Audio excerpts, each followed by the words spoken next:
तुम्ही कधी ना ऐकलेला आणि कुणी न सांगितलेला। आपल्या भारत देशाला एकूण 7 नावाने ओळखलं जातं। आर्यव्रत, जंबूयादेम, हिमवर्ष, अजनाब वर्ष, भारत, हिंदुस्थान आणि इंडिया। आपल्या भारत देशामध्ये विशीसन पूर्व मध्ये एक चक्रवर्ती सम्राट राजा होऊन गेला, ज्याचं नाव होतं चक्रवर्ती अशोक सम्राट। अशोक सम्राटाच्या नंतर इसवी सन पूर्व संपलं आणि इसवी सन सुरू झालं। शके 100 मध्ये शक संवत्सर सुरू झालं। आपलं जे हिंदू धर्माचं पंचांग असतं ना, त्याच्यावर शके असतं। 100 मध्ये शक संवत्सर सुरू झालं। 320 साली या भारत देशामध्ये उज्जैनचा राजा भर्तृहरी आणि त्याचा लहाना भाऊ विक्रमादित्य भारताच्या गादीवरती बसला। 455 साली या भारत देशामध्ये स्कंदगुप्त नावाचा राजा झाला। पहिलं भारतावरती आक्रमण 812 साली मुघलांनी केलं। 886 साली कनौज मधून भोज राजा झाला। 986 साली लक्ष देऊन ऐका, 986 साली चोल साम्राज्याची सुरुवात झाली आणि राजा राम राजा झाला। भारतावरती सगळ्यात पहिले मोठे आक्रमण 1001 मध्ये मोहम्मद गजनीने केले आणि दिल्लीच्या गादीवरती स्वतः राजा बनून बसला। 1025 मध्ये परत मोहम्मद गजनीने सुरतवरती आक्रमण केले, गुजरातवरती आक्रमण केले आणि स्वरटी सोमनाथाचं मंदिरातलं सोनं सगळं काही लुटून नेलं महाराज। 1191 साली भारतामध्ये सगळ्यात मोठी लढाई झाली, जिला तराईची लढाई म्हणून ओळखण्यात येते, की ज्या लढाईमध्ये मोहम्मद गौरीने भारताचा सम्राट पृथ्वीराज चव्हाण याला अफगाणिस्तानला नेलं आणि क्रूर पद्धतीने हत्या केली। भारताच्या इतिहासामध्ये 1236 साली दिल्लीच्या गादीवर प्रथमच एक स्त्री बसली, जिचं नाव होतं रजिया सुलताना। 1290 साली या भारत देशामध्ये जलालुद्दीन खिलजीने खिलजी वंशाची स्थापना केली। 1296 साली या जलालुद्दीन खिलजीच्या सख्या भावाच्या मुलाने त्याचा खून केला आणि आपल्या सख्या चुलत बहिणी बरोबर विवाह केला। त्याचं नाव होतं अल्लाउद्दीन खिलजी आणि याच नालायकापासून मुसलमान समाजामध्ये भावकीच्या मुलीबरोबर विवाह करण्याची प्रथा सुरू झाली। दिनांक 28 जानेवारी 1303 मध्ये या अल्लाउद्दीन खिलजीने चित्तूरवरती आक्रमण केले। त्यावेळेला राज्य करत होता राजा रामदेव राय पराभूत झाला। एवढंच नाही, त्यावेळेला अल्लाउद्दीन खिलजीने 600 मन सोनं लुटून दिलं आणि मानव जातीला काळीमा फासणारी घटना तेव्हा घडली। 18 वर्षाची एकुलती एक जठाई नावाची कन्या या 64 वर्षाच्या अल्लाउद्दीन खिलजीने नेली आणि तिच्या बरोबर विवाह केला। त्याच ठिकाणी मानव जात संपली महाराज। हा एवढा नालायक होता अल्लाउद्दीन खिलजी। लक्ष देऊन ऐका, 1351 साली फिरोजशाह दिल्लीच्या गादीवरती बसला। 1459 ला गुरु नानक यांचा जन्म झाला। 1457 साली या भारत देशामध्ये पर्यटक म्हणून वास्को डी गामा आला। शाळेमध्ये इतिहासामध्ये शिकवलं जातो, वास्को डी गामा आला। आपल्या इतिहासकारांनी शिकवलं, वास्को डी गामा हा पर्यटक होता, तीर्थयात्री होता, पण तो सगळ्यात मोठा भामटा चोर होता, कारण त्यांनी परत जाता वेळेस 53 सोन्याने भरलेले जहाज लुटून नेले महाराज। 1526 साली या भारत देशामध्ये बाबरने पहिला हमला केला आणि दिल्लीच्या गादीवरती स्वतः बसला। हाच नालायक बाबर 1528 साली अयोध्येला गेला, राम मंदिरामध्ये त्याने नमाज पाडला, म्हणून त्याच्या नावाने बाबरी मस्जिद तयार झाली। 1530 साली बाबर मेला, बाबरचा मुलगा हुमायून राजा झाला। 1556 साली हुमायून मेला, हुमायूनचा मुलगा अकबर राजा झाला। 1576 साली अकबर आणि राणा प्रताप यांच्यामध्ये घनघोर युद्ध झाले। दुर्दैवाने त्यावेळेला राणा प्रतापचा पराभव झाला। तरी सुद्धा हिंदू धर्माचं रक्षण व्हावं म्हणून राणा वनामध्ये पालापाचोळा खाऊन एक सैन्य गोळा करू लागला आणि 15व्या शतकाच्या शेवटी महाराष्ट्रामध्ये काहीतरी चांगलं घडलं। आता लक्ष दे नाही का, 15व्या शतकाच्या शेवटी दिनांक 12 जानेवारी 1598 साली याच भारत देशामध्ये महाराष्ट्र भूमीमध्ये लखोजी जाधव यांच्या पोटी एक कन्या रत्न जन्माला आलं, ज्यांचं नाव होतं जिजाऊ आईसाहेब। 1599 साली ईस्ट इंडिया कंपनीची स्थापना झाली। 1527 साली जहागीर मेला, जहागीरचा मुलगा शहाजहा राजा झाला, ज्याने आग्र्याचं तेजो महालय भगवान शंकराचं मंदिर फोडलं। तिथं आपली 8 नंबरची बायको असणारी मुमताज तिची कबर बांधली आणि तिच्या कबरीवरती ते ताजमहल नावाचं थडगं बांधून ठेवलं आणि तो दिवस महाराष्ट्रामध्ये उजाडला महाराज।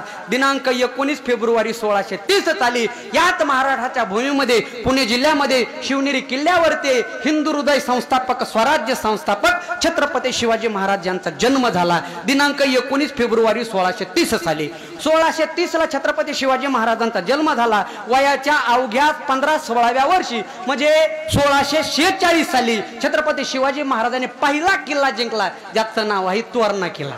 1659 ला अफजल खानाचा कोथळा बाहेर काढला, 1663 ला शाहिस्ते खानाची बोट कापली, 1670 ला तानाजी मालुसरे गेले, 1673 ला प्रतापराव गुजर पाटील गेले आणि महाराष्ट्राच्या इतिहासामध्ये सोन्याचा दिवस उजाडला. दिनांक 6 जून 1674 साली महाराष्ट्र भूमीमध्ये 32 मन सोन्याचं सिंहासन निर्माण झालं आणि त्या सिंहासनावरती छत्रपती शिवाजी महाराज बसले. महाराष्ट्राला नवीन नाव दिलं स्वराज्य.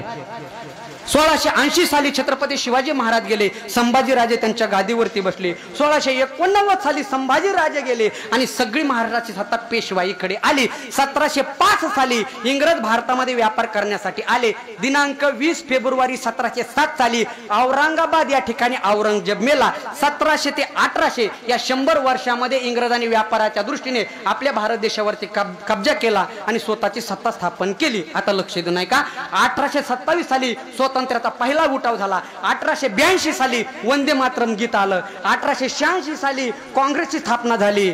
1902 साली स्वामी विवेकानंद गेले. 1920 साली लोकमान्य टिळक गेले. 1926 साली हिंदू हृदय सम्राट बाळासाहेब ठाकरे यांचा जन्म झाला. 1930 साली गांधी घराण्याकडे काँग्रेसची सत्ता आली. 1942 साली वर्ध्यातून चले जाऊचा उठाव चालू झाला. 1942 अनेक जवान शहीद झाले, त्याच्यामध्ये राजगुरू भगतसिंग, सुखदेव अशा अनेक जवानाची यादी आहे महाराज. आणि अखेर शेवटी 15 ऑगस्ट 1947 साली आपला भारत देश पुन्हा एकदा स्वातंत्र्य झाला. 1947 ला लक्ष देऊ नये का, 1947 ला माननीय भारतरत्न डॉक्टर बाबासाहेब आंबेडकर यांच्या अध्यक्षतेखाली मसुदा समितीची स्थापना झाली. 1949 साली आपली राज्य घटना लिहिण्यात आली. 1950 साली ती अंमलामध्ये आली. 1952 साली पहिली लोकसभेची निवडणूक झाली आणि त्यावेळेला देशाचे पंतप्रधान झाले पंडित जवाहरलाल नेहरू, सगळ्यांना माहिती. 1962 साली चीन भारत युद्ध झालं. चीनने अनेक प्रदेश जिंकून नेला. परत 1965 साली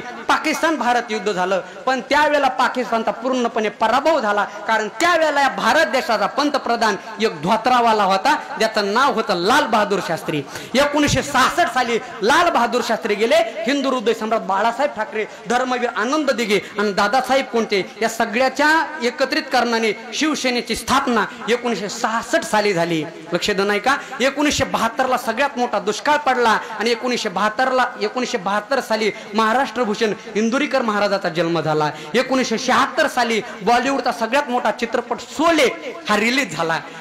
शोले चित्रपट 1976 ला रिलीज झाला. 1980 साली बीजेपीची स्थापना झाली. 1983 साली कपिल देवाने वर्ल्ड कप जिंकला. 1989 साली 18 वर्षाच्या मुलाला राजीव गांधीने मतदानाचा हक्क दिला. 1991 साली राजीव गांधी गेले मी जन्माला आलो, म्हणजे माझा 91चा जन्म आहे. 1991 साली राजीव गांधी गेले मी जन्माला आलो. 1992 साली आता लक्ष देऊ नये का, 1992 साली बाबरने 1528 मध्ये जी मस्जिद बांधली होती अयोध्येला, ती 1992 साली फोडण्यात आली. 1993 साली किल्लारीला भूकंप झाला. 1993 साली दिल्लीला बॉम्बस्फोट झाला. 1999 ला शरदचंद्र पवार यांनी राष्ट्रवादी स्थापना केली. 2001 ला धर्मवीर आनंद दिघे यांचं निधन झालं आणि बॉलिवूडचा दुसरा सुपरहिट चित्रपट रिलीज झाला, ज्याचं नाव गदर एक लव्ह स्टोरी. 4 साली लक्ष्मणकांत बेर्डे गेले. 6 साली या भारत देशाला एक महिला राष्ट्रपती भेटली, तिचं नाव काय, प्रतिभाताई पाटील. आणि 2007 साली या महाराष्ट्र भूमीमध्ये राज ठाकरे यांच्या नेतृत्वाखाली मनसेची स्थापना झाली. 2012 साली या देशातले 2 नेते गेले महाराज. नंबर 1 हिंदू हृदय सम्राट बाळासाहेब ठाकरे आणि नंबर 2 विलासराव देशमुख. 2014 साली परत इलेक्शन झालं आणि या देशाचे पंतप्रधान, ज्यांचा जन्म 1950 साली झाला होता, ते नरेंद्र मोदी, ते 2014 साली महाराज या देशाचे पंतप्रधान झाले. आणि त्याच वेळेला माननीय केंद्रीय ग्रामविकास मंत्री गोपीनाथराव मुंडे साहेब यांचं निधन झालं. 16 साली नोटबंदी झाली. 19 साली परत इलेक्शन आलं आणि परत देशाचे पंतप्रधान नरेंद्र मोदी झाले. 2020 ला लॉकडाऊन आलं, करोना आला. 2021 ला परत दुसरी लाट आली, परत करोना आला आणि आता चालू आहे ते 2022. 6 फेब्रुवारी 2022 साली गाणं कोकळी लता दिदे गेला. जून 2022 मध्ये महाविकास आघाडीचं सरकार ढासळलं, कारण माननीय एकनाथराव शिंदे यांनी 40 आमदार देऊन गुवाहाटीला गेले आणि शहाजी बापू पाटील यांचं काय झाडी, काय डोंगर, काय हे गाणं गाजलं. आणि आज दिनांक 30 सप्टेंबर 2022 साली मी छत्रपती शिवाजी महाराजांच्या राज्यामध्ये तुमच्या गावामध्ये कीर्तन करत आहे. विठ्ठल.